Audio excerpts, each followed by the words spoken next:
भविष्य पे अंधेरा है। जी हाँ, इस बीच सरकार की तरफ से जीएसटी कटौती के बाद सरकार अब जीएसटी प्रावधान में जीएसटी व्यवस्था में एंटी प्रॉफिटेरिंग के प्रावधान को फिर से शामिल करने पर विचार कर रही है, ताकि कंपनियां और रिटेलर्स जीएसटी कटौती का लाभ ग्राहकों तक पहुंचा सके। इस व्यवस्था को पहली बार 2017 में जीएसटी के साथ लागू किया गया था। इस बीच जीएसटी कटौती को लेकर के स्टेट बैंक की रिपोर्ट में यह भी कहा गया कि कटौती से सरकार को वित्त वर्ष 2025-26 के दौरान 45,000 करोड़ रुपए का नुकसान हो सकता है। सर, नुकसान और फायदे के हिसाब से जो कुछ निकल करके आ रहा है, वो क्या तस्वीर निकल करके आ रही है?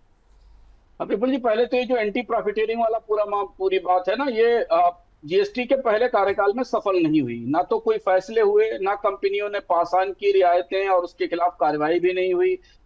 उनके खिलाफ मुकदमे किए गए। बाद में एंटी प्रॉफिटिंग अथॉरिटी का कार्यकाल खत्म कर दिया गया, तो उसे एक तरह से डिफंक्ट ही कर दिया गया।